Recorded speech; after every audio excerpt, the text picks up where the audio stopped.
Well, what's going on, folks? So unfortunately, I did not get to harvest a velvet deer this season. There's always next velvet season, but the deer that I'm going after, hey, honestly, I'd rather have him on my wall as a hard horn deer anyway. So today what I'm gonna be doing is I'm gonna be going over a few bucks that I have killed on public land, and I'm gonna show y'all exactly where I killed these deer. Now, unless you have some really high-speed technology, unless you work for like the CIA or something like that, you're probably not gonna be able to figure out exactly where these deer are, because I'm not gonna show roads, I'm not gonna show a big, picture zoomed way out of private land and a bunch of those features, but I am gonna zoom exactly in on where these deer came from, where I set up at, and what happened. And I'm not trying to tell anybody what you should do or shouldn't do, but I am just gonna give you an account of what has happened to me on public land and the exact scenario that transpired in order for me to kill these deer. All right, let's dive in.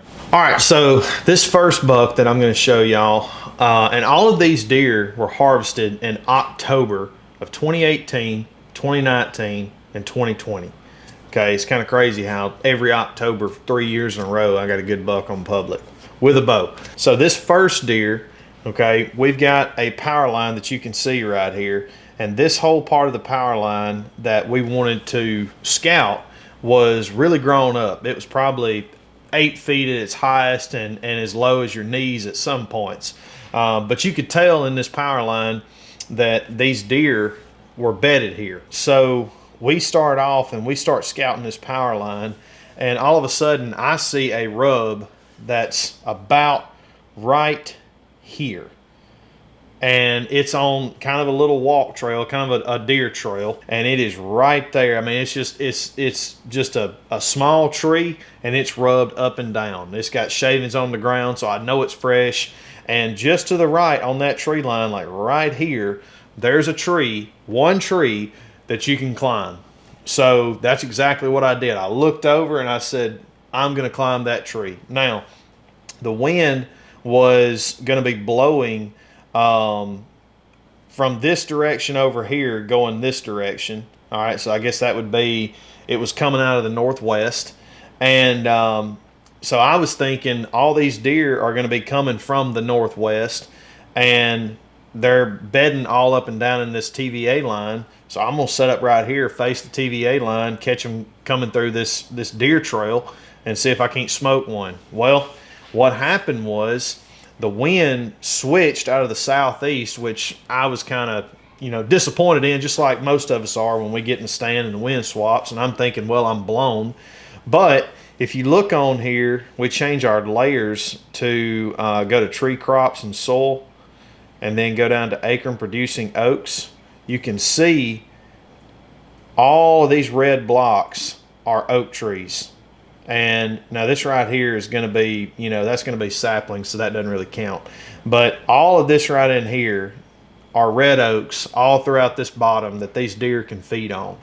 And obviously I didn't use this at the time. I didn't have any, I was using Google Maps pretty much.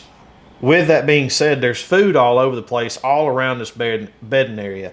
And that's first thing I look for when I go out there, is I'm looking for bedding areas. Or in my experience, bucks have typically in the early season, they stay pretty close to their bedding area, or a big doe bedding area, and they've got food all around them. They've got water right there anywhere that they want to look, pretty much, because all this kind of stays flooded throughout the year. So there's constant water holes for them to go to, and they've got all these acorns that they can eat from. But I'm thinking that I'm busted this whole time. I'm climbed up right here on the east side of the power line. I've got this fresh rub. This is the first time I've ever hunted here. And I'm like, man, I'm in bow season hunting a power line. This is crazy. This is not going to work. Well, at about 6:25 p.m. that night, it started misting a good bit. And 5 minutes later, I'm climbed up right here facing this direction. And all of a sudden, I see a rack just 10 yards from me. And he's coming in with his nose down. He creeps up, and guys, I'm not kidding. He literally sniffs my bow rope. He walks right up to the tree, and he sniffs my bow rope. So I am completely aimed straight down and shot the deer, made it happen. But he came out of this bedding area. I'm assuming this deer was in this bottom feeding while I was setting up, climbing up in the tree, and he was coming back to check these doe beds and maybe bed down himself. But I had that one rub. I did not have any scrapes. I didn't have a ton of acorns producing, dropping right there on the power line. But I had this one rub, and I had this good feeling that, there's going to be a deer in here. So that's the first buck. This deer is a deer that I shot in October of 2019 with my brother. And this deer was probably like the most unexpected, I'll say, just because of where I was. Like you can see out here in this bottom that there are a ton of like red oaks in here, but they weren't dropping near as much as you would think during this year. So I really wasn't hunting acorns at the time. What I like to hunt, and I've said it multiple times now, but I love to look for bedding areas, whether it's the rut, whether it's early season, whatever the case. And right here, if you can see this patch of pines right here, they were fairly thick underneath them here, not terribly, but back in here, all of this was extremely thick. And I climbed up right here on the edge of these red oaks and right on the edge of this bedding area. I don't know if y'all can tell that or not, but over here too, this is another bedding area. This is all of this around me right here where there's not a ton of acorns, is really, really, really thick pines. Old pines mixed with young pines, mostly young. And when I'm on this little point, all that's behind me on my right and over my left, I can't shoot. I mean, it's super, super thick. So I'm just sitting here thinking, well, at this time, me and Trey had been hunting down there 4 or 5 days in a row. And this is an area that we like to visit from time to time. We had seen deer killed there years and years past, but this was kind of a Hail Mary. It was warm. It was going to be, I think, 70 degrees that morning at like 8:30. And we were expecting rain to come in about lunchtime. And that's exactly what it did, by the way. But anyway, I saw this point, and there's a little faint road that goes through here. There's a faint, like, foot trail. And, so I knew that deer were going to be using that. But I just decided to set up, and I'm like, well, this is a transition. Okay, it goes from open hardwoods to thick bedding area. And I'm going to hunt right on the line of this transition and see if I can catch a deer, going to, coming from the bed, whatever the case. There's a lot of water in here. There's a lot of little sloughs. There's also a creek that runs through here, a river that runs through here. So obviously if you've hunted public land in Mississippi, you know that anywhere near sloughs, rivers, whatever the case, bucks love to hang around. Anyway, we really wanted to key in on this area, and this was kind of a Hail Mary attempt. We didn't have any fresh sign to go off of, and so I climbed up right here on this point, and about 10:30, hadn't seen a deer yet. I'm sitting there playing on my phone, and I look up, and the buck's coming from the bottom. And he walks 17 yards from me. And as soon as he sees me, I'm on him. I pop him, and he runs back into the bottom about 200 yards. And I go and get him, and we drag him out, and then it starts raining. So it just happened to be the perfect scenario for everything. Just one of those times that you just go, and you're just not expecting to see anything, and you kill a good buck. So now let's move on to the next one. Okay, and this last deer that I killed in 2020, October of 2020, I had a good friend of mine, Cole Stevens, come down at that time, and he hunted with me for 2 or 3 days, and I had turkey hunted this spot that same year in the spring. And I remembered coming up on this spot and thinking, I need to check this during deer season or before deer season and see if there's any sign. And as you can see right here, all of these trees obviously are a lot shorter than these trees. These trees are, 60 years old plus, big trees, a ton of understory. So it's all really thick underneath these big trees that you can climb and hunt out of. But these right here are some short pines that were probably close to 10, 15 years old. So you could see through them and you could walk through them. They didn't have hardly any understory beneath them, but it was still a good transition, and right next to all of this all these huge woods, okay, that had a ton of undergrowth and plenty of bedding. And there's a transition, and I'm thinking, man, this is a tight, these pines right here are a very tight area that people can't really get in and walk through and hunt, because it is so tight. You can walk through it, but you just can't get in there and see a lot, because you got a pine tree here, there. And so people are probably not going in there and setting up. Deer know that, and this would be a good place for a buck to be laid up, to be able to watch, to be able to not be far from his bed if he's bedding around here. It'll be a great place for him to chase. So what we did was we ended up going out here. We walked from the road. We come up here to this first corner, and we just hugged the bedding area the whole time. We just hugged the short pines and the bedding area, or whatever you want to call it. Because like I said, these deer were bedding out in here, even though you can hunt out in here. It's kind of hard to explain.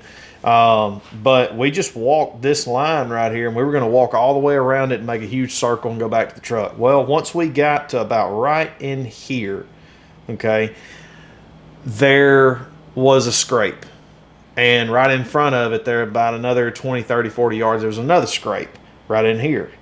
And then all of a sudden, let me turn on the acorn trees and show y'all something. All right, so right in here, all of these white oaks, red oaks, all that, there was a white oak tree that was dropping, and it was dropping heavy. I mean, it looked like somebody had gone in there with 2 or 3 5-gallon buckets and just poured white oak acorns all over the ground. And in this area, this is where I put Cole. There was 3 or 4 fresh rubs in October, and for Mississippi, where I hunt, that is very unheard of. But there were 3 or 4 fresh rubs. There were 3 or 4 fresh scrapes, which is also very unheard of this time of the year. And there were a ton of white oak acorns in the scrapes. I mean, they were just dropping everywhere right there. So Cole and I'm like, all right, well, Cole, you come out here. I'm trying to get you a deer. Let's put you in the best spot. I'm thinking the best spot is obviously the one right here, where it's got 3 or 4 scrapes, 3 or 4 rubs, and there's white oaks dropping everywhere. Whereas right here in this red oak patch, not finding very many acorns on the ground, but we've got 1 scrape. And I'm like, well, I'm going to hunt here, you hunt here, and somebody's going to catch this buck cruising this line, this transition, and just so happened to be me. Okay, so I'm on a tree right here facing all these short pines, and probably 40 yards, 20, well, no, I'm about 25 yards off. 25 yards off in here facing this, and I was on my phone, and I just so happened to look up, and buck's standing right there. That buck right there is standing 35 yards from me, and he starts to come up, and he checks that scrape, and when he does, I shoot him at 25 yards. So we actually found this deer overnight. We had to wait overnight because he was quartering to me, and from the picture that you see, you can see a hole where I shot him, and it looks perfect. I mean, right behind the front shoulder. But because he was quartering to me, it came out of his guts, and those guts stopped up that hole, which made him pretty much quit bleeding on the outside, and we ran dry. So we actually found this deer way over here the next day. And like I said, all of these woods right here are just, the understory is super thick, briars are everywhere, and it's just very, very, very hard to navigate through. We were able to get a friend's dog on it, track the deer. He was about 350 yards from where I first shot him. But he was bedded down, and we were able to find a ton of beds in there in that same area. Oh, I did leave this out. So when me and Cole that evening went in there to scout this place and we found this. We actually jumped a deer out here. Okay, we didn't know what it was, but we could hear and that we had jumped a deer out of its bed. So we said, hey, we're coming back here this evening. We went back, got climbed up, and I think I shot the deer at 5:15.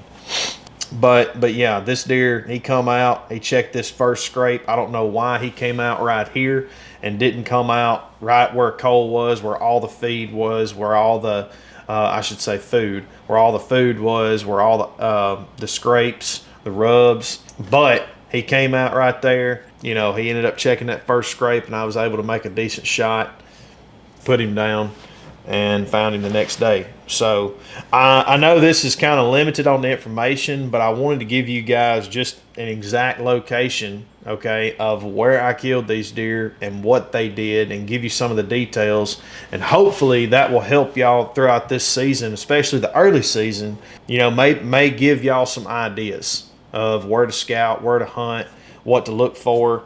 Because like I said, I'm not telling you what to do. I'm just telling you what I've done and, you know, how it worked out for me. So hope y'all enjoyed the video. If you can think of anything that I didn't go over that I should have pointed out or I should have gone over, leave it in the comments. Let me know what your crazy stories are early season, and we'll see you on the next one.